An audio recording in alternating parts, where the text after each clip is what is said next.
नमस्कार दोस्तों, मैं राजेश यादव अमरस्तंभ.com से। जैसे कि आज हम आपके सामने का फिर से प्रस्तुत हुए हैं और आज हम आपके सामने कुछ ऐसे और विशेष मुद्दे पे बात करेंगे और कुछ इस तरह की बातें भी उठाएंगे जो कि समाज के हित और कल्याण को लेकर के की जा रही थी आज तक। उसी हिसाब से आज हमारे साथ एक ऐसे महान व्यक्ति हैं जो कि प्रगतिशील समाजवादी पार्टी से जुड़े हुए हैं।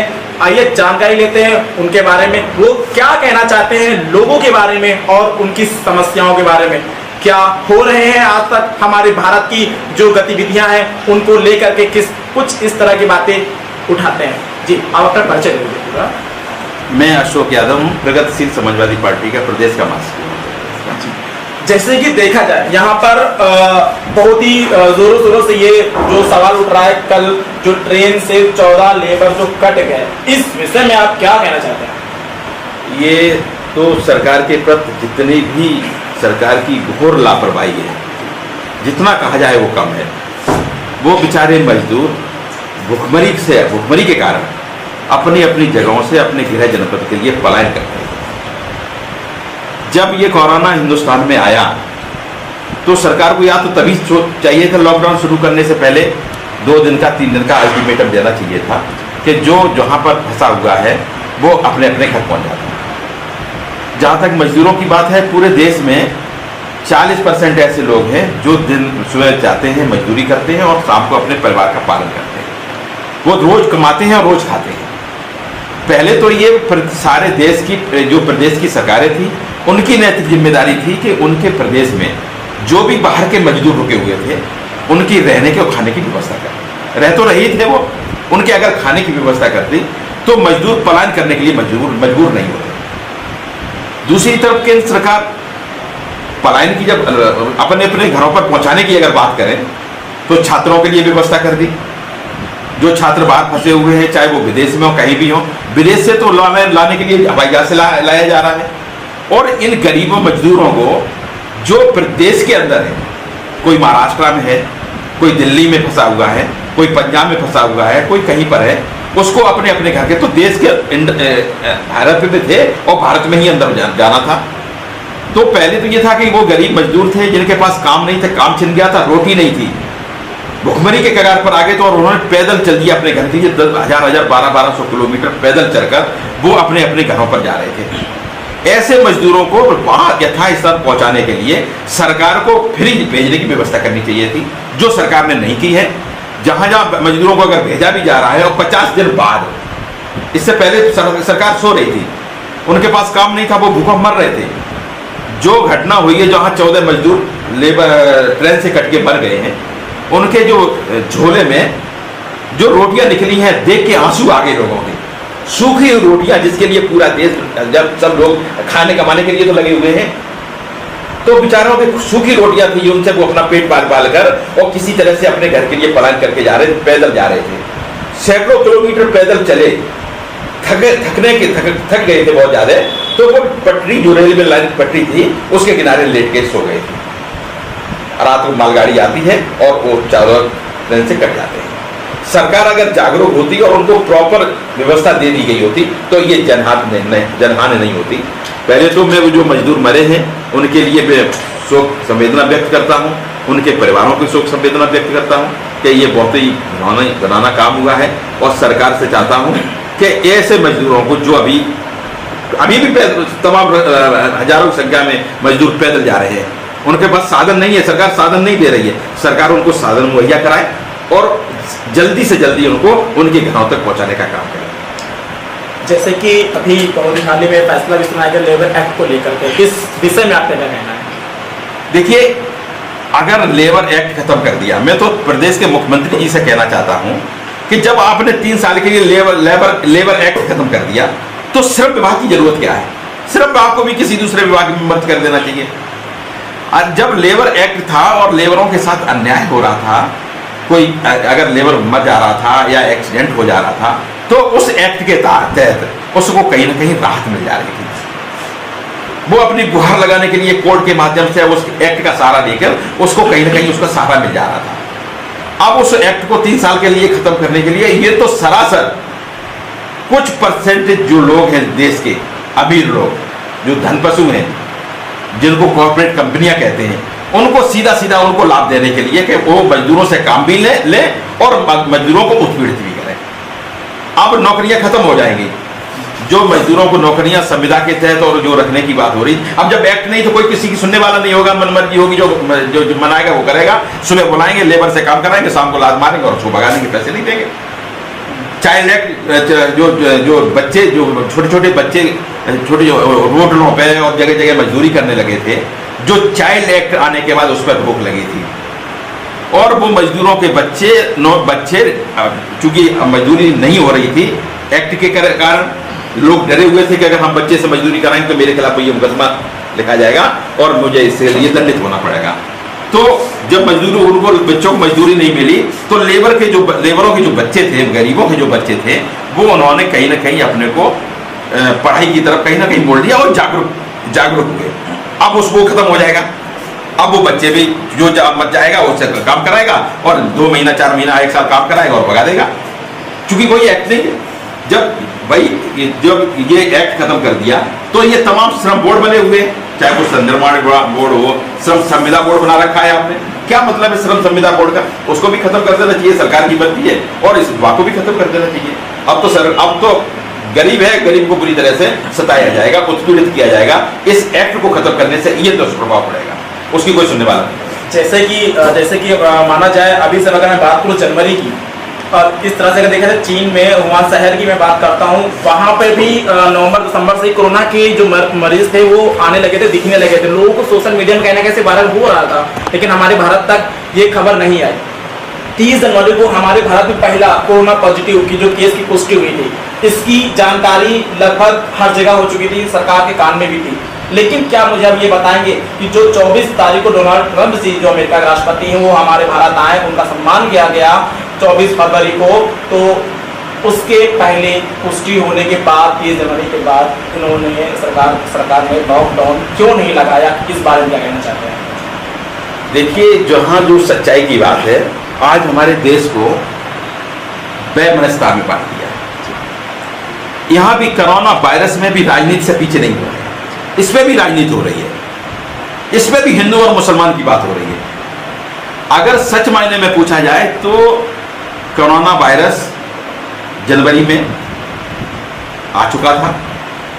24 फरवरी को ट्रंप जी का स्वागत करना था, और सही मायने में तो ट्रंप जी सम्मान में कोरोना लेकर आए हैं।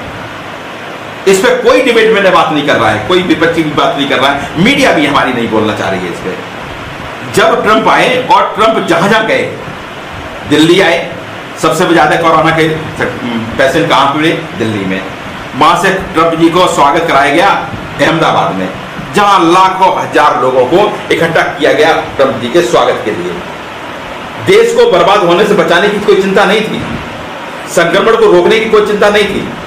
जब संक्रमण जनवरी में आ गया था और पूरे विदेश से तब तक 24 फरवरी तक सारे लोग आते रहे, इंटरनेशनल फ्लाइटें आती रही, जाती रही, सरकार ने उस पर कोई रोक नहीं लगाई। अगर सरकार चाहती, और सरकार को यह मालूम था कि कोरोना हिंदुस्तान में आ चुका है, तो विदेश से जो भी लोग आ रहे थे उनको एयरपोर्ट पर रोककर उनको क्वारंटाइन कराना चाहिए था। उनको 14 दिन क्वारंटाइन कराने के बाद निकालने देना चाहिए था, और इंटरनेशनल फ्लाइटों को उसी समय से रोक लगा देनी चाहिए थी। उसको न लगा के आप ट्रंप जी के स्वागत में लगे रहे, और हिंदुस्तान में ट्रंप इतनी बड़ी सौगात दे के गए कि पूरा देश कोरोना से संक्रमित हो गया है। चाहे वो दिल्ली हो, चाहे अहमदाबाद हो, चाहे आगरा हो, जहां से कोरोना की शुरुआत हुई और पूरे देश में पैर फैला। जैसे कि 24 फरवरी को डोनाल्ड ट्रंप जी आए, उनका सम्मान किया गया, स्वागत किया गया। 24 फरवरी के बाद 24 मार्च को लॉकडाउन लगाया गया। 24 मार्च के बाद जो लॉकडाउन लगा, जो इसके बीच का जो 1 महीना गया, उस 1 महीना में यहाँ पर लोगों में चहल पहल देखी गई, कोरोना फैलता गया, अपना पैर फैलाता गया। आज मैं बात करता हूँ 24 मार्च के बाद जो लॉकडाउन चला है, आज की तारीख 9 है, उस हिसाब से देखा जाए स्थिति काफी डगमगा गई है। लेकिन स्थिति डगमगाने के बावजूद सरकार ने जो शराब के ठेके ओपन किए, इस उद्देश्य में क्या कहना चाहते हैं? अब जहां तक शराब के ठेकों की बात है, सरकार ने लॉकडाउन लागू किया। पहले तो 22 मार्च को 1 दिन का लॉकडाउन किया था, फिर 23 मार्च को हमारे प्रधानमंत्री जी ने दोबारा लॉकडाउन की घोषणा कर दी। 50 दिन तक पूरे देश को लॉकडाउन में रखा और देश की जनता ने लॉकडाउन का पूरा पालन किया, लोग घरों में रहे। और ये अच्छी बात थी और इसकी सराहना भी करनी चाहिए थी सरकार ने ये जो निर्णय लिया लॉकडाउन, क्योंकि कोरोना को तोड़ने के लिए, रोकने के लिए, उसकी चेन को तोड़ने के लिए लॉकडाउन के अलावा कोई दूसरा रास्ता नहीं था। और उसका कहीं ना कहीं ये परिणाम निकला कि जो संक्रमण के लोग मरीज जो बढ़ रहे थे उस पर कहीं ना कहीं लगाम लगना शुरू हो गई थी।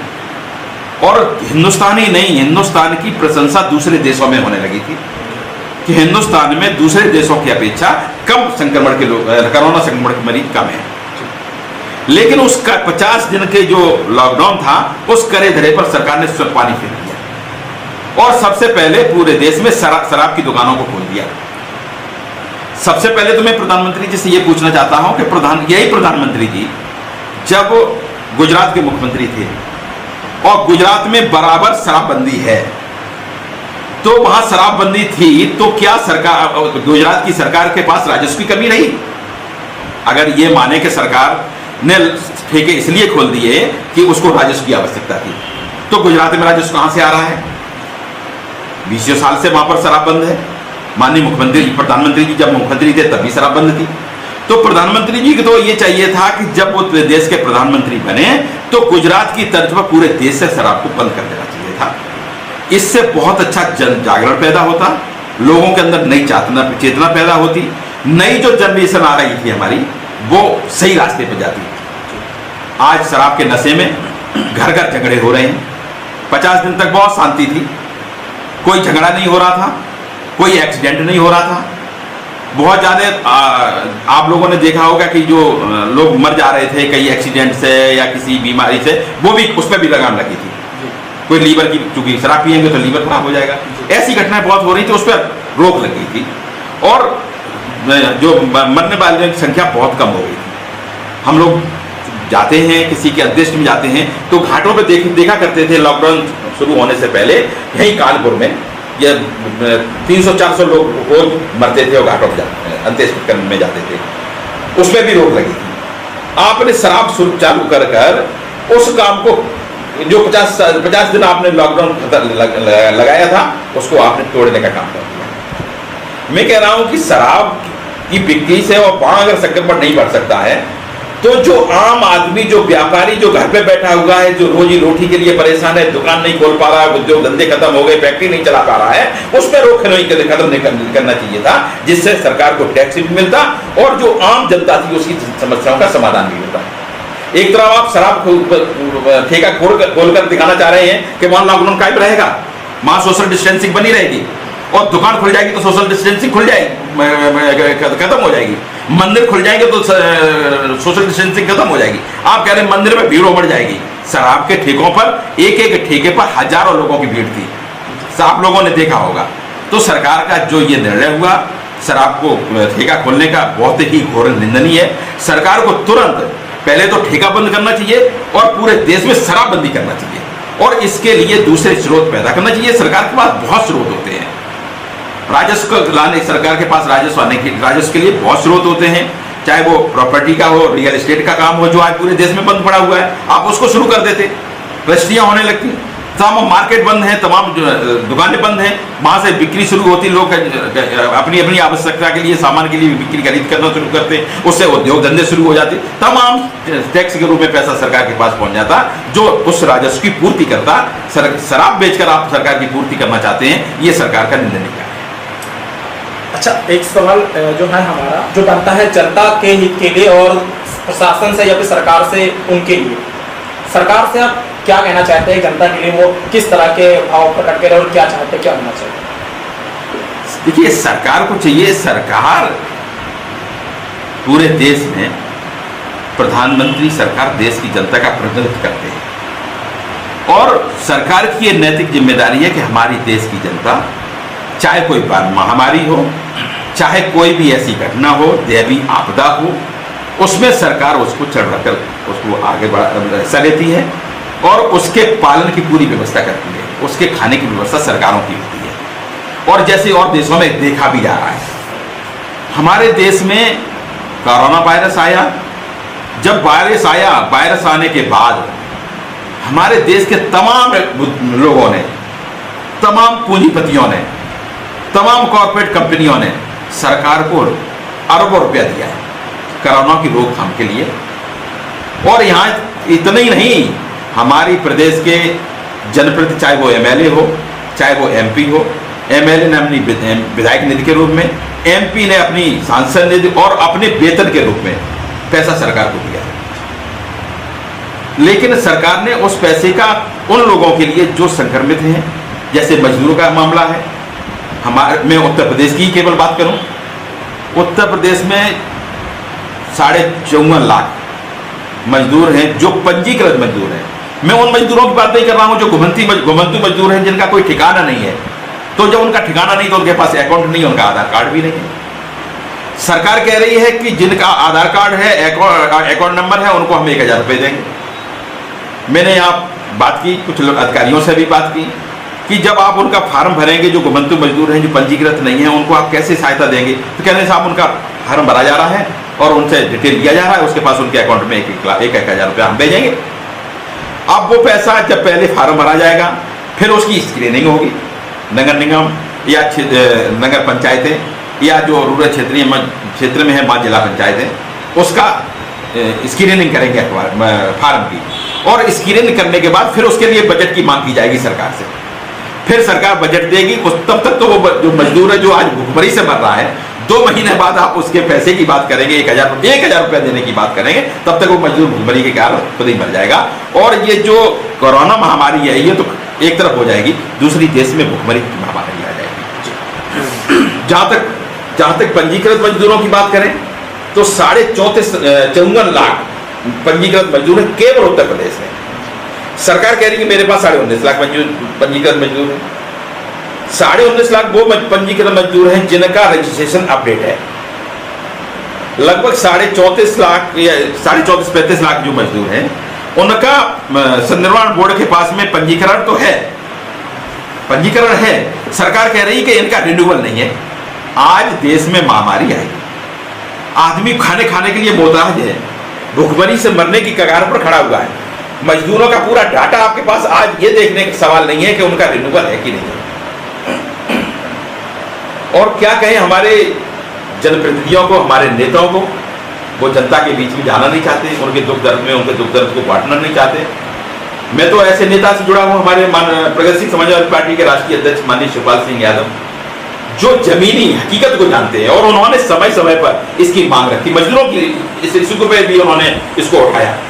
और उन्होंने कहा कि जब संनिर्माण बोर्ड उत्तर प्रदेश के पास में 5300 करोड़ रुपए जमा है और 54 लाख मजदूर आपके पंजीकृत हैं, उसमें रिन्यूअल और अनरिन्यूअल की बात ना की जाए, सबसे पहले उनको खाने की व्यवस्था की जाए। और बोर्ड के पास खुद पैसा है, उनको तुरंत पैसे की व्यवस्था की जाए, कम से कम 1,000 रुपया और राशन की व्यवस्था की जाए।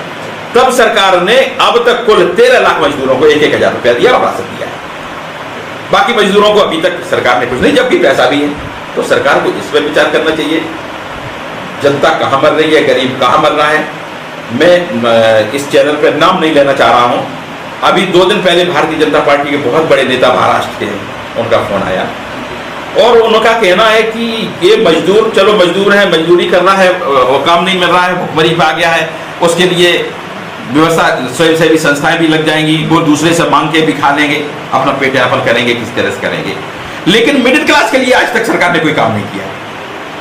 आखिर कितने मिडिल क्लास में ऐसे लोग हैं जो 2 महीने, 3 महीने, 4 महीने तक बैठकर अपना खुद और परिवार का पालन पोषण कर रहे हैं। जब उनका कोई काम नहीं होगा, कोई धंधा नहीं होगा, व्यापार नहीं होगा, तो आखिर वो अपना परिवार कैसे चलाएंगे? सरकार को इस पर कोई विचार नहीं किया।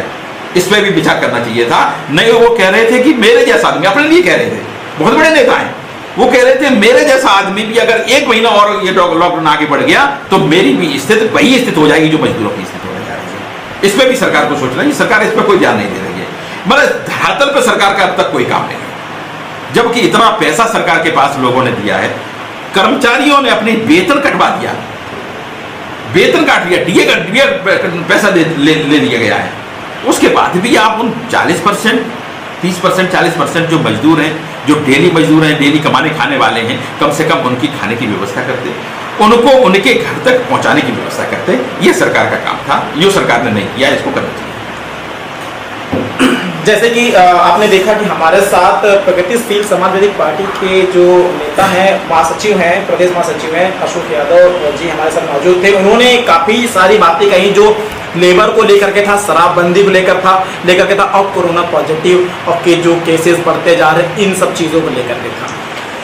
इसी प्रकार से आप हमारे साथ बने रहिए देश दुनिया की बाकी और बड़े खबरों के साथ। मैं राजेश यादव।